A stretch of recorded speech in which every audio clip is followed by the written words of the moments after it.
Have you ever stopped to think about your shadow?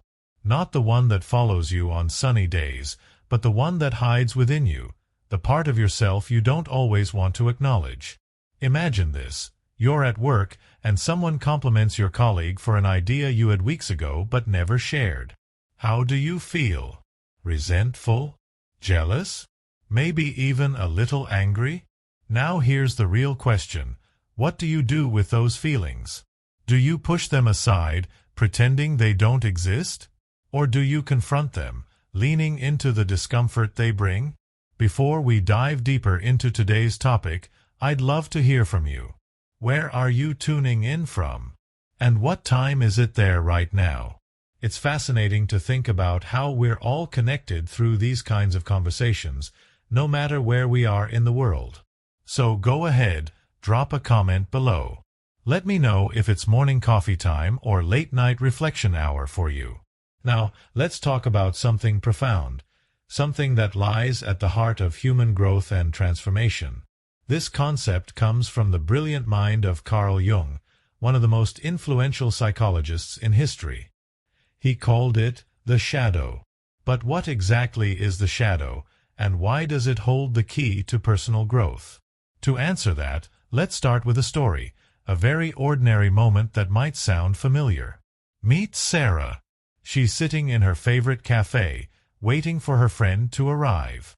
As she scrolls through social media, she sees a post from someone she knows, a coworker who just got promoted. Instantly, Sarah feels a pang of envy. Why did they get the promotion and not her? What makes them so special? For a brief moment, she indulges in self-doubt, wondering if she's good enough. But then, almost as quickly as the thought arises, she brushes it off. No, I'm happy for them, she tells herself. I shouldn't be jealous. That's not who I am. And just like that, she buries the feeling deep inside, convincing herself it doesn't matter. Now, pause for a second. Have you ever been Sarah?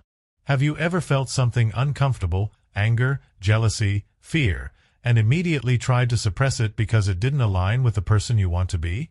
If you have, you're not alone. In fact, this is something we all do. But according to Carl Jung, ignoring these emotions doesn't make them disappear. Instead, they linger in the shadows of our psyche, shaping us in ways we may not fully understand. So, what happens when we ignore our shadow? Well, imagine carrying around a heavy backpack filled with rocks. Each rock represents an emotion or trait you've rejected, things like insecurity, greed, or anger. At first, you might not notice the weight. But over time, the burden grows heavier, affecting how you walk, how you see the world, and even how you interact with others. Your shadow isn't just some abstract psychological concept. It's a living, breathing part of you that demands attention. Let's take another example. Picture a man named David. He prides himself on being rational and logical. Emotions, he believes, are messy and irrational. So whenever he feels sad or overwhelmed, he pushes those feelings away, telling himself that he has no reason to feel that way. Over time, however, David starts experiencing physical symptoms: headaches, insomnia, fatigue.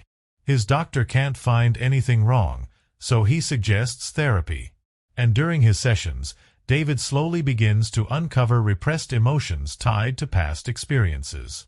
These emotions, once hidden in his shadow, were manifesting in unexpected ways. This is the power and the danger of the shadow. When ignored, it doesn't simply vanish.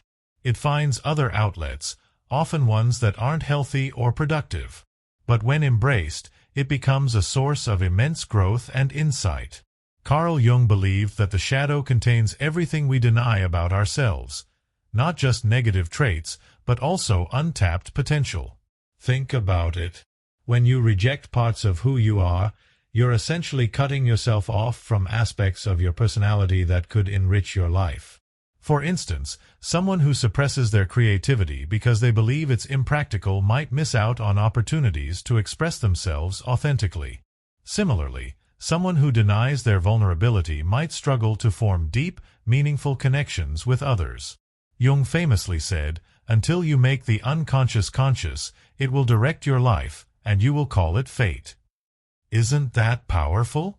What he means is that until we bring our shadow into the light, until we face the parts of ourselves we'd rather avoid, we remain controlled by forces we don't fully understand. Our lives become dictated by patterns we can't explain, relationships we can't sustain, and goals we can't achieve. But how do we begin this process of confronting our shadow? It starts with awareness. Remember Sarah from the cafe? Let's revisit her story, but this time, imagine she takes a different approach. Instead of brushing off her jealousy, she pauses and asks herself, "Why am I feeling this way?" She might realize that her envy stems from a desire to grow professionally, a longing to be recognized for her talents. By acknowledging this, she opens the door to constructive action, perhaps updating her resume, seeking mentorship, or having an honest conversation with her manager. Awareness is only the first step, though. Once we identify our shadow, we need to integrate it. This doesn't mean giving in to every dark impulse or negative emotion. Rather, it's about accepting these aspects of ourselves without judgment and finding ways to channel them positively. For example, anger can fuel motivation. Fear can sharpen focus. Even sadness, when embraced, can lead to greater empathy and compassion. One practical tool for exploring your shadow is journaling. Writing allows you to externalize your thoughts, making it easier to examine them objectively. Try this exercise. Set aside 10 minutes each day to write freely about whatever comes to mind. Don't censor yourself. If difficult emotions arise, let them flow onto the page. Over time, patterns will emerge, revealing insights about your shadow. Another method is dream analysis, a technique Jung highly valued. Dreams often serve as a bridge between the conscious and unconscious mind, offering glimpses into the hidden corners of our psyche. Pay attention to recurring themes or symbols in your dreams. They might point to unresolved conflicts or unacknowledged desires. Of course, working with the shadow isn't easy. It requires courage, patience, and sometimes professional guidance. But the rewards are worth it. By embracing your shadow, you reclaim pieces of yourself that were lost. You become more whole, more authentic, and more aligned with your true purpose. Let's start with relationships, both personal and professional. Have you ever found yourself reacting strongly to someone else's behavior? Maybe a coworker said something that made your blood boil, or a friend did something that left you feeling hurt and betrayed. At first glance, it might seem like their actions triggered your reaction. But what if there's more to it? Carl Jung introduced the concept of projection, a psychological mechanism where we unconsciously attribute aspects of our own shadow onto others. For example, imagine you dislike a colleague because they always seem arrogant and self-centered. While it's easy to label them as the problem, Jung would suggest looking inward. Could it be that their behavior mirrors qualities you've rejected in yourself? Perhaps deep down, you struggle with feelings of inadequacy and fear being perceived as boastful. By projecting these unwanted traits onto your colleague, you avoid facing them directly. Projection happens all the time, and it's one of the reasons why conflicts in relationships can feel so intense. But recognizing projection is also an opportunity for growth. Instead of blaming the other person, ask yourself, what does this situation reveal about me? This shift in perspective doesn't excuse harmful behavior, but it empowers you to respond from a place of understanding rather than reactivity. Take Sarah again, the woman from the cafe. When she felt envious of her coworker's promotion, she could have projected those feelings outward by gossiping about them or trying to undermine their success. But instead, she chose to explore her emotions internally. In doing so, she not only avoided damaging her relationship with her coworker, but also gained clarity about her own goals and aspirations. Now, let's consider friendships and romantic partnerships. How many times have you heard someone say, "They're bringing out the worst in me"? While it's tempting to blame the other person, Jung would argue that no one can truly bring out anything in us unless it already exists within. Our shadows often surface in close relationships because intimacy forces us to confront parts of ourselves we'd rather ignore. For instance, think about arguments in romantic relationships. They rarely stem from the issue at hand, whether it's finances, household chores, or time spent together. More often, they're fueled by unresolved emotions tied to our shadows. A partner who feels neglected might lash out because they're grappling with feelings of unworthiness.